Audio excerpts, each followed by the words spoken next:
One of the greatest obstacles to crafting health and wellness is identifying and controlling inflammation.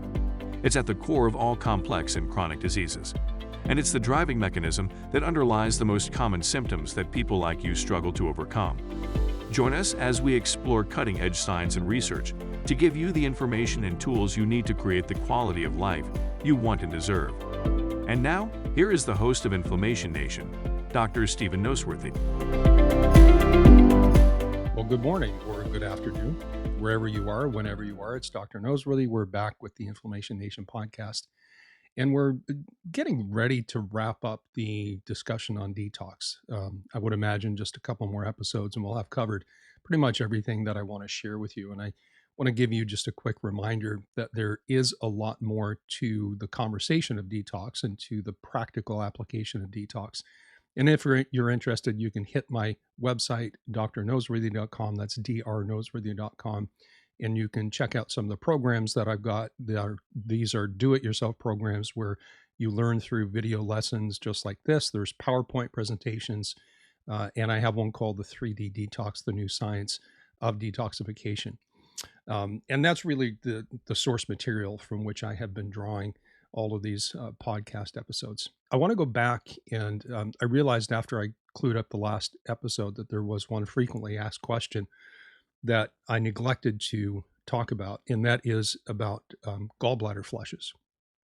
Now, gallbladder flushes have been around for quite a long time in the natural medicine world. I believe it was a physician named Hulda Clark who started this. Of course, could have been people long before that doing this kind of approach. But if you just go to the internet and Google gallbladder flush or Hulda Clark, that's Hulda, Hulda Clark, you're going to come up with many, probably thousands of different websites that have articles about the gallbladder flush and how to do it. And there are slight variations on it. But there's a caveat, and there's kind of some general concepts that I want to talk about. First, why is the gallbladder flush applicable to detoxification? Because normally the gallbladder flush is used to, quote, clean out the gallbladder, unquote, and deal with things like gallbladder sludge or thickened bile or perhaps even gallstones. And before you even think about doing a gallbladder flush, I want to make sure that you understand that as with any procedure, there is some kind of inherent risk. And perhaps the best way to illustrate what that risk might be is to tell a simple story. I was teaching a functional medicine seminar. I believe it was in West Palm Beach, Florida, and I'm going back maybe 5 or 6 years. And there was a young lady in the audience, and she was a chiropractor like myself, but she had decided to go on to medical school, and she was currently in rotation at the emergency room. I believe it was in either Fort Lauderdale or Miami. And I had actually known her for many different years. And she came up to me. We were in a section of that weekend seminar in the content where we were talking about gut health and gallbladder function. And the topic of the gallbladder flush came up, as it usually does, because someone almost always asks me about it when we get into the seminar situation like this. And so she came up to me on a break when we were pretty much done with that conversation and ready to move on to something else. And she told me that she was doing her rotation in the emergency room.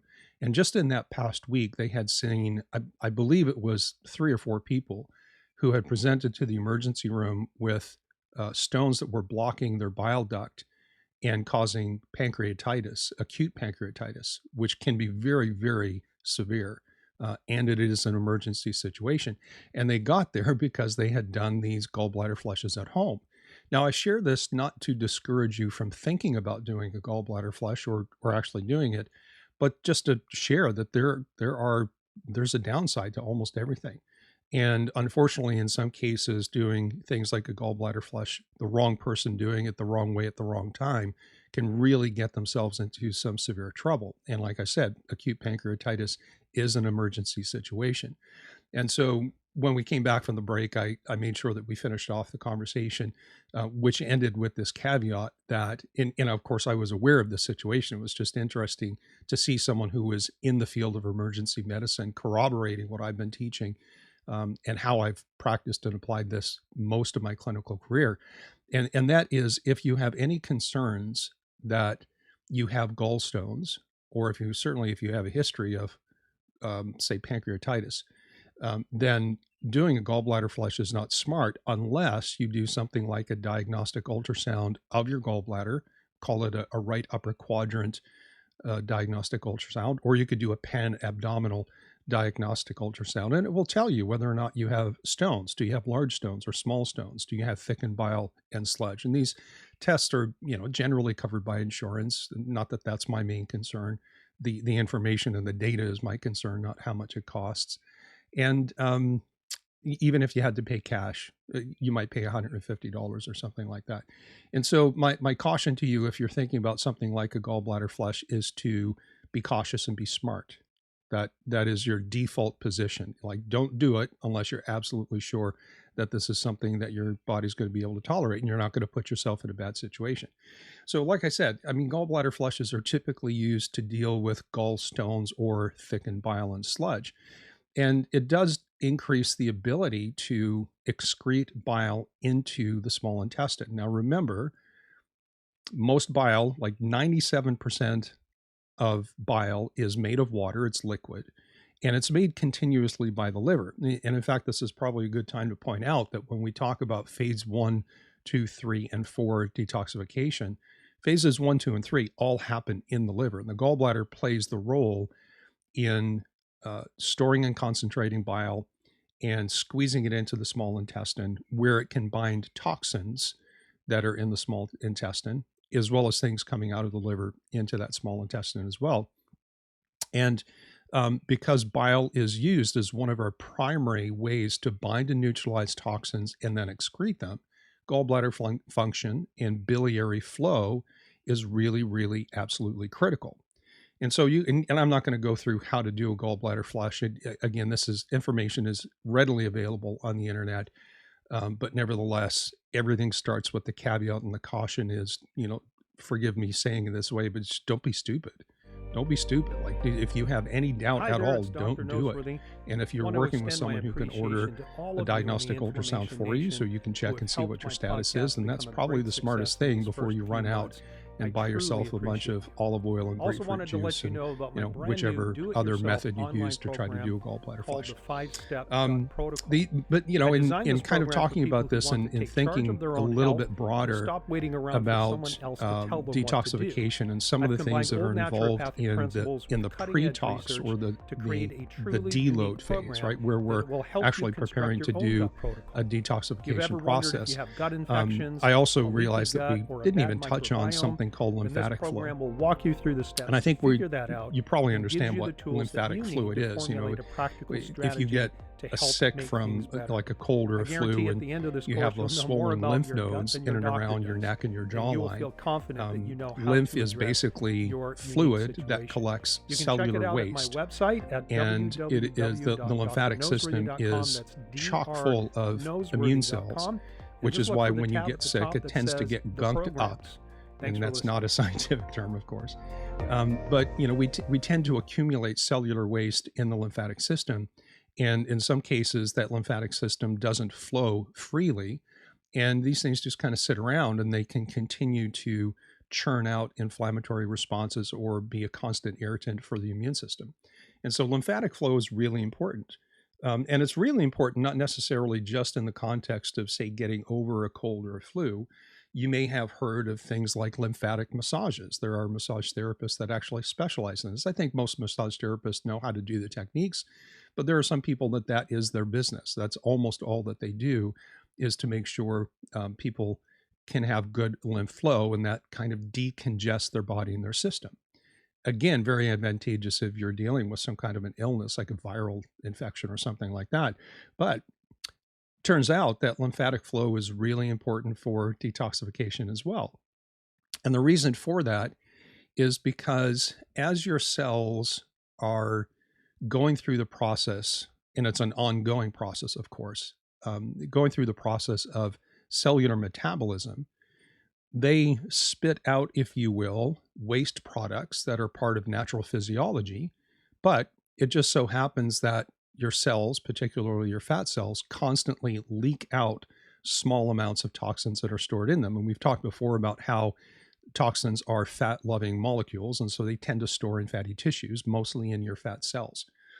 And so what ends up happening is that as the cells are pushing out their metabolic waste products and leaking out certain amounts of toxins, and as toxins circulate through your body and get into the extracellular space and then kind of get back into circulation, a lot of this is aided through the function and the flow of your lymphatic fluid.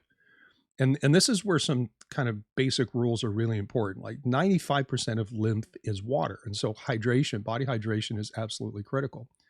And you may have heard the kind of the age-old guide or principle that you should be drinking half your body weight in ounces of water. Now, there's been a lot of debate lately about whether or not that's actually a number. It turns out that that number is not scientifically derived. It's kind of more observational, if you will, just in the sense that collectively in the world of natural healthcare, we look at people who tend to drink more water and be hydrated. There are certainly studies in the world of exercise science that shows that changes in, as small as maybe even 3 to 4% in your hydration status for an athlete can radically change their performance and their recovery. And so the same would hold true, perhaps not in such a sensitive manner, with people just, being athletes of life, just kind of living life and doing things. That hydration is really critical. But it's really critical because if you're dehydrated, and because 95% of your lymphatic system contains fluid or water, then what ends up happening is that even a functional dehydration pattern or problem can lead to stagnation of your lymphatic system. And it can lead to an increased concentration of toxins, because you have the same amount of toxins with less liquid, which means the toxins and the metabolic waste products are actually more concentrated in your lymphatic system. And if the lymphatic system doesn't move that lymph along, and we'll talk about where it comes from and where it goes here in a second, then, like I said earlier, it just kind of stagnates in your system, drives inflammation, and these toxins can continue to recirculate without being excreted.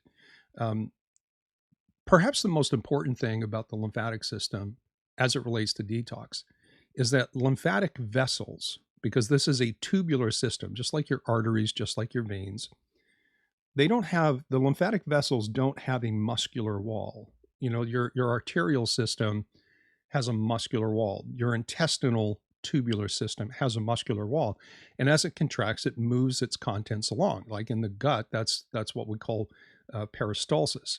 So the muscles in the intestinal wall contract in this rhythmic fashion and kind of creates a wave of movement that propels the contents of your gut from the top end to the bottom end.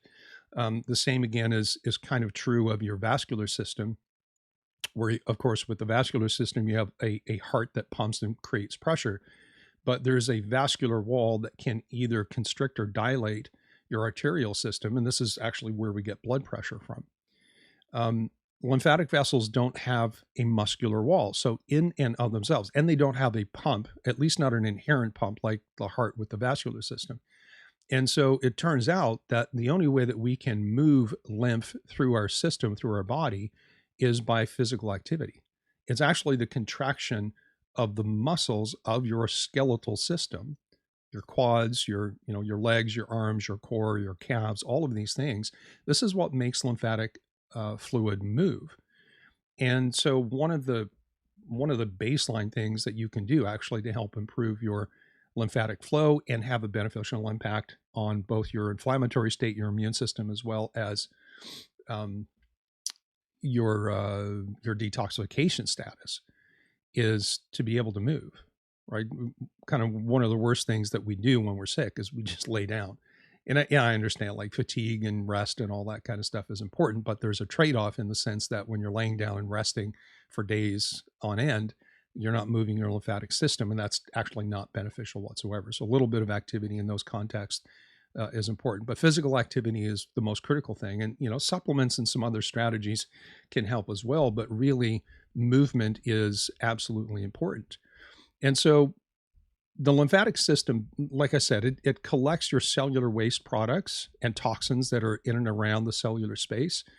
And the lymphatic system always flows towards the heart, which is, if you've ever had a lymphatic massage or looked up, things like dry brushing techniques or whatever, they always tell you, like, start in the extremities and move towards the chest.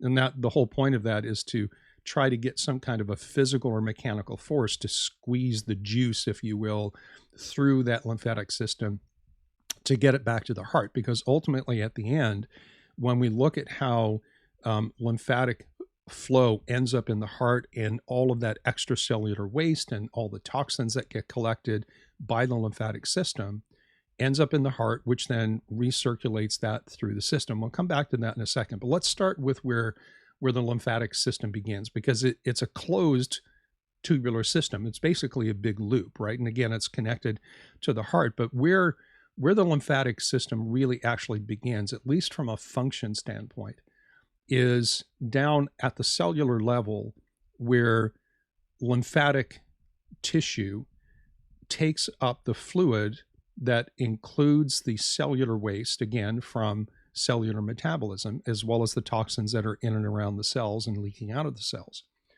And what ends up happening, pardon me, is that when the lymphatic cells or lymphatic system picks up the cellular waste and toxins, it recirculates back to the heart and gets mixed with your blood. Now, when we look at the blood, and I don't want to throw too many numbers and make this too complicated, because this is a lot easier if you're looking at some kind of a graphic or an image that lays it out in a connected way. But once the lymphatic system collects your cellular waste and toxins that are out in your body, flowing back to the heart, about 5% of what comes out of the heart goes directly to your liver through what's called the hepatic artery. Not that you need to remember that. And about 20% of cardiac output, or blood flow coming out of the heart, goes to the gut, the spleen, and the pancreas first, and then goes directly to the liver through what we call the portal vein.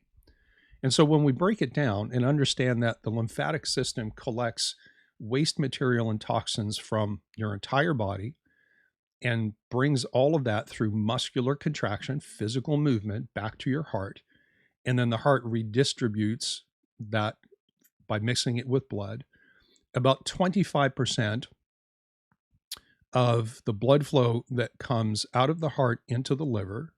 No, let me say it this way. Let's just focus on the liver, because the blood coming out of the heart either goes directly to the liver first or goes through your gut, your spleen, and your pancreas, and then to your liver.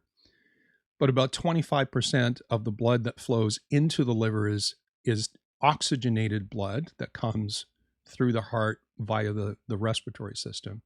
And about 75% is deoxygenated blood, which is stuff that's been returning from your body with all of the waste products.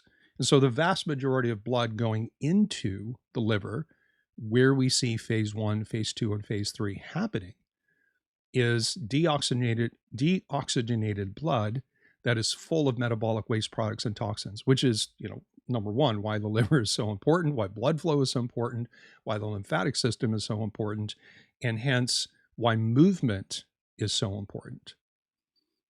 Now, there's a lot more that can be said about the gallbladder and, whether or not you should do things like gallbladder flushes or the lymphatic system and the role that plays. But what I want you to think about is that just a very simple strategy of any active movement, whether that is walking or stretching or simple calisthenics, or one of the common things that's promoted out there is rebounding, like these little mini trampolines, and just getting on them and bouncing up and down can dramatically improve your lymphatic flow. You don't really need to do things like supplementation to get your lymph flowing in you. You just need to move your body, and there's going to be a beneficial impact as a result of that. So that was just a quick addition to the last episode, which at about 20 minutes in this episode became its own episode. My apologies for that. But, just to put this in perspective, this 3D detox program that I've created is, as I mentioned before, broken down. That's why it's called 3D, right? 3 different phases, all starting with the letter D: deload, detox, and deep tox. I would perhaps the most important thing that you should get out of this entire discussion is that doing a detox is about so much more than just taking milk thistle or dandelion, which are probably the two most common herbal compounds that are used to enhance phase 1, phase 2 liver function. And there's nothing wrong with going out to a health food store or having someone prescribe a detox for you that includes just taking these supplements.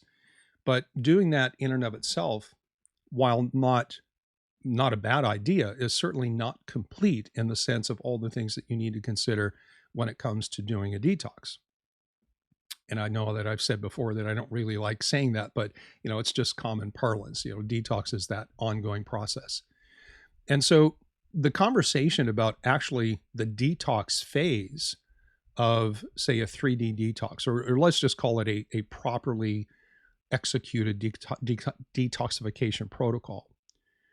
That aspect of it is actually a very simple conversation. It's like, what herbal compounds or natural compounds can I use to enhance phase 1, phase 2, phase 3? But again, caveat, you don't do that until you're moving your bowels on a regular basis. And we could also even add in there until you're moving consistently and driving lymph flow. What we don't want to do is do things like take milk thistle or dandelion or taurine or ginger or whatever it is that you have decided to take or someone has recommended for you when you're not moving your bowels every day, when your lymphatic system is congested and not moving, or if your gallbladder is not functioning well and producing that big squeeze of bile. And we can even back up and say if your liver is not producing bile in an adequate level. If you directly support phase 1, phase 2 detox by using herbal supplements, natural compounds, then whatever's happening, like here's just kind of a way to think about it is, and I think I may have mentioned this before, just jumping into the detox aspect, the second phase of the 3D detox process is like bailing a sinking ship. Because in most cases, particularly if you have any degree of complexity, if you're further to the right on the scope and the scale of complexity of detoxification that we talked about an episode or two ago, then all you're doing is you're barely making a dent in the bigger picture because you have toxins, number one, that are coming in on a constant basis every single day. Chances are you have aspects of your physiology that are not working in your favor. And so you have more of an opportunity or probability that your toxic load is just recirculating and causing more problems and wreaking havoc on your physiology. And you just you take a liver supplement and you think that that's going to do everything for you. And I'm telling you, it's not. It's a lot more complicated than that. So having said that, I think what I'm going to do is I'm going to take a graphic that I use in my 3D detox program. I'm going to make it available to you guys for free. And it just lays out the supplements and some other things that are applicable in phase 1, phase 2, and phase 3 detox. I might even throw in a graphic that outlines the lymphatic system and how that works, just so you can kind of have a mental image of doing that. It will take me a day or so. I'm pushing this podcast episode out on Sunday, July the 24th. Here we are in 2022. So give me a couple of days to upload this to my website. And if you're interested in downloading that, you can just go to drnoseworthy.com. That's drnoseworthy.com. And on the front page, on the home page, just look for the tab or the button that says free 3D detox download. And I'll put it out there. You'll probably have to put in your email address or something like that so I know where to send it. But I'll make that available to you just so you have something tangible rather than just this big discussion. But again, this is a reminder that detoxification and figuring out how to put all the pieces together for you as an individual can be a little bit more complicated. And this is why I created the 3D detox program, is simply to help you guide yourself through that process. And that program is not just theory and ideas. There's practical applications and suggestions for techniques, as well as supplements and timing and time frames and all those different things. And so you might want to check that out. All right, so I'm going to call this episode wrapped. And when we come back on our next episode, we're going to talk a little bit about D3, which is deep tox. And that is the idea that we're pulling toxins out of deep storage and then repairing the damage that has been done to your cells as a result of having a toxic burden that your body's not handling properly. We'll see you next time on the Inflammation Nation. Thank you so much for listening to the Inflammation Nation. If you found this episode valuable, please rate, review, and subscribe to our podcast. Be the first to know when a new episode drops so that you can stay on top of your game. It also helps others like you find the answers they need. And why not head over to my main website, drnoseworthy.com, that's drnoseworthy.com, to explore my personalized functional medicine coaching programs, submit a question to the podcast, maybe take a quiz, or even reach out to me using the contact form that you can find there. We'll see you next time.